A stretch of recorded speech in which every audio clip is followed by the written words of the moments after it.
All right, so Brian wanted me to start off this episode just because he told me he was sick and tired of hearing himself, and I said that was hard to believe because Brian talks a lot, and he loves himself. So we all love Brian. Jeez.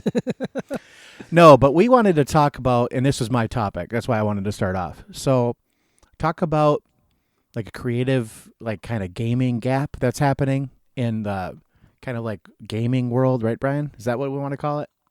Yeah, let's call it that, Josh. Okay, so we'll call it the creative gap or creative gaming gap and launch out onto the loop as we talk about this today on Curiosity Continuum. I might clean that up a little in editing. It's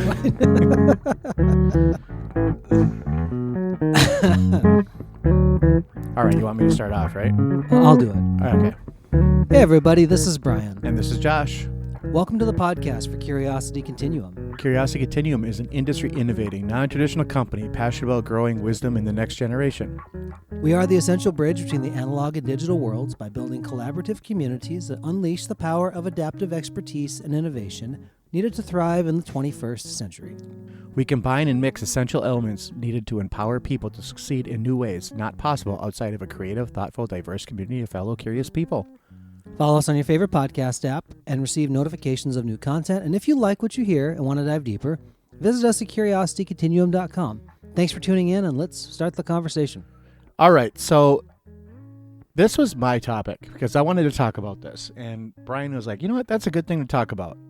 And we were just having this like little riff the other day, and Brian's like, man, we should be recording this. I'm like, yes, that's the whole point of CC was to record our conversations, right, Brian? Right. And Brian and I are creative people, but we're also like realistic people, I think, too. And we kind of understand sometimes that things are a way for a reason, and maybe they should kind of either stay that way or they should evolve and change, but maybe some things just have to be kind of the same sometimes. Right, Brian?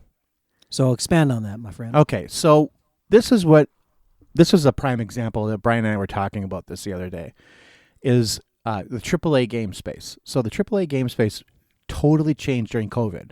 Well, it did everything else. Our whole world changed, right? We were told to stay home, work from home if you could. So all these tech companies and even not even tech companies, but just companies that had internet connections said, we can do our jobs from home. Zoom meetings will totally replace just being in the same room with somebody. Right, Brian? I mean, you guys had that firsthand with your stuff, right? Yeah, you know what? To the benefit, at least it kept things moving. It moved it along, right. And there's enough jobs now where you can be a thought worker and get stuff done. Right. Now, what I don't think was, and this is what the impetus of this episode is, I didn't think that people understood how different that was going to be. No, nobody did. No. So I wanted to take the example of video games. So lots of video games that were being developed went to like a snail's pace because all of a sudden these teams of, let's say, 500 people couldn't be together in the same building or at least in the same city. They were all spread across the United States, sometimes the world, and developing something remotely. So the game development is a very iterative process. So like you develop something, you upload it to a server, and somebody else looks at it and then gets back to you on that. Now, that process used to be, I just walk over to my friend's cubicle and see that. Oh, yeah, that looks good. That doesn't look good. So this process was elongated immensely. And where I think that even people didn't realize how big the gap had gotten, right? Because to be like creative and to be like creating something totally new that's never been done before really requires a collaborative process. And people work better together. Like Brian and I have always talked about this. Maybe Brian can expand upon that a little bit. How we always work better together in the same room. Even though we do this podcast remote, it's a different cadence. Right, Brian? I'll say this. So you can't undo thousands of years of human biology and the way things work because you have 15 years of technology just to say now you don't have to meet in person. You can call somebody on the video. Right. And it's just a different flow. Excuse me. What's nice about it, so my mother-in-law, who just turned 84, just got her first smartphone just a few months ago, and it has been quite the eye-opening revelation for her. You know what's wonderful is that she doesn't really get out a whole lot anymore. She doesn't have as much mobility as she used to, and she video calls my wife. And sometimes she video calls me because my number comes up sooner, and we talk to her, and it's wonderful for that. Right. But it is no substitute for going and giving her a hug. Right. The human contact, right? The human interaction is, and there is something lost. Like when you're looking at somebody on video, I've noticed that you're not as in tune to body language. You're not as in tune because you're not there. You're just seeing this construct, kind of a 2D kind of construct in a 3D place, you know? So it's different. And like Brian says, you're not going to replace 1,000 years of biology and just like 15 years of technology. Well, so let me add on this too. You know, like when you have, and not to sound spooky ooky, but just go with me for just a minute, folks. The people are going, he's going to get spooky ooky now. When you have things in a room, like physical things in a room, they put off an energy, right? Yeah. And you can observe it in like, how things are attracted to one another, how things repel one another, whatever it is. Mass in a room has an effect on other things in the room because it does. And it's observable just by saying, like, yeah, it has an effect. Right. And I'm sorry, like, if that's the case and we say, like, hey, look, this is how this actually works, but then you're saying that, well, you can do exactly the same work without human contact, it doesn't work that way. Yeah. It slows the process down at any rate. And so what I wanted to get at is like, people are like, we're having a lot of CEOs of big companies, Disney, Twitter, Tesla, Amazon, even companies that took a lot of their workforce and were working them remote are now saying, look, some of you guys have to come back to the office, depending on position, 3 to 4 days a week, and getting a lot of pushback. And rightfully so. I mean, there is something to be said about the hours of commuting that people had to do and the time away from family. And I understand that. But if you're in a position, like if you're in IT or something, you very likely could do your job remotely and it's not going to impact your job. But if you're in a highly creative field or a field that requires lots of collaboration, I understand why some of these CEOs want people to come back. Now, the flip side of that is that you get the pushback of people saying, oh, they just want to justify these big buildings that they have and all this. And I agree that's a lot of it probably. But I also think that the CEOs of these companies are understanding, for example, that money is a finite resource. And if they take, like, for example, that's why I'm using a video game, for example, is like instead of 1 year of development time, it's now elongated to 2.5. So everything is 2.5 times slower. $100 million project becomes a $300 million project or $325 million project. That's a lot of money. And it's a lot of time and waste. Now, I totally understand. Like if you're like, hey, I commuted 2 hours one way to work every day and I can just do more work. So is that really saving any time?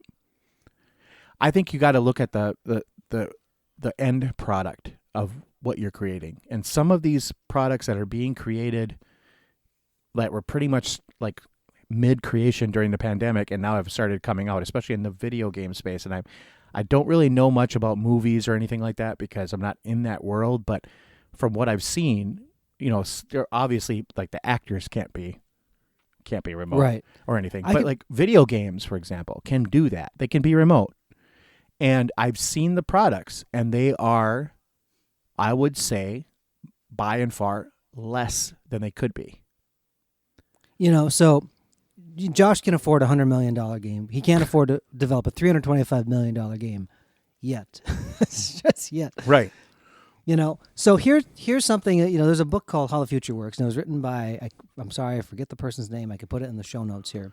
But it was by the people who created Slack. Slack is an instant messaging protocol, for those of you who don't know, often used like in organizations, and it can work for your internal teams, and it connects to your external contractors and things like that. And it's like kind of like a casual chat kind of thing.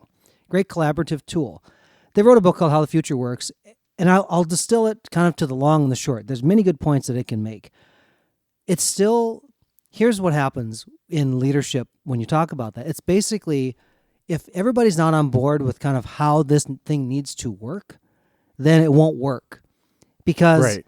it's like this, like Josh and I were talking about, there is inequality or like not fairness when you talk about like, well, so-and-so caught somebody at the water cooler and they had a conversation with them.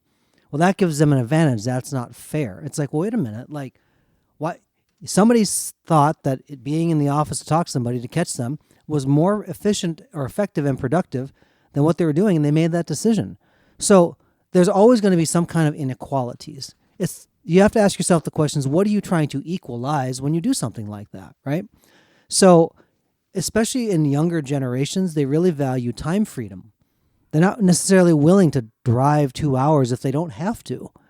So there was an article that came out like in Business Insider in the middle of the pandemic talking about what it takes to actually have people like work at home. And they Yeah. said like it didn't cost any less. You still had to get them their equipment, set them up at home. Maybe there's a VPN or whatever you need to kind of do your work. And it wasn't any less money. So they said, what you have to think about is this the best thing for your people and your culture? And Josh has talked about how, making a place great for people makes a business great. It doesn't mean the business doesn't have needs, but it makes it great because everybody's kind of made an agreement like, hey, we're going to work together this way because we're trying to get this outcome. And if it works for you to be able to work remotely on these things, great. Do that work. But there are times we're going to need you to be able to collaborate because it's a different result when it happens. And that's okay. I'll quit there for a minute. Yeah. And I mean, that's what we're saying, I think. Let's pull it back to like the broad picture here. We're not saying that like you can't work remote because Brian and I do it every week. We work remote do. every week. But we also understand that sometimes like we're already in the planning stages for another like get together like in real time because we understand that an hour of real time is worth like, for us anyway, probably 5 to 10 hours of collaborative work together. Remotely, And I'll say this, it's not like you can't learn to work remotely with somebody if that's your only relationship, but Josh and I have a storied history. It makes it sound very dramatic. But we can read each other's cues. Right. And even when we were in the early days of podcasting and we sucked bad, people, we sucked real bad at podcasting, but we could at least figure out each other's conversation cadence because we knew that. Well, that meant that we had less things to overcome to get to a better result. I guarantee you that if Josh and I had never met and we're just like, hey, let's podcast. I know I never met you, but let's like figure it out. It's different. There are some episodes, if you go back in history of this podcast, you go, maybe that felt a little bit different. Now Josh does a good job in editing, but there are some different things that come out when you're just in the room.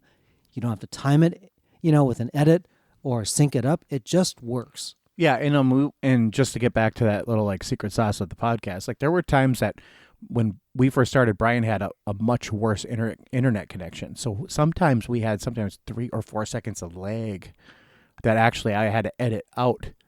So there are times. Thank you for doing that. No, but there are times that like I spent like 2 hours editing a 15-minute section of audio just to get it so it sounded like we were in the same room.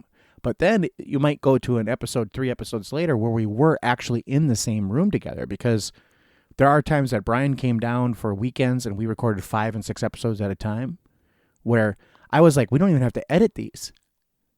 Yay. And we were, it was just like throw the intro, throw the outro, we're done. Like one and ah was in there and then we're done. Now, the podcast, I think, our podcast has become much more conversational, much less editing on the whole is needed. Just because Brian and I, we had more experience doing that. We found out what works and what doesn't work. And those are the types of things that are good indicators for other industries, like what works remotely and what doesn't work. So I'll leave you with this. What things do you believe are better when you're in the room with people in terms of like your collaboration and your creativity? Some creatives really love to just go in the dark hole and emerge with this thing of beauty and awe. Yeah. However many weeks or months later. And there are those that do a great job doing it. And kudos to you. There's also this subsection, and I really do believe that Josh and I fall into this category, and maybe you do too. The creative, the collaborative creative, which that should be our next episode, Josh, maybe something Sure. like that, where you do your best work when you're working with others. And that's a different exercise altogether. So maybe we'll put a comma here. What do you think, Josh? Yeah, let's do it. Till next time, this is Brian And this is Josh. for Curiosity Continuum.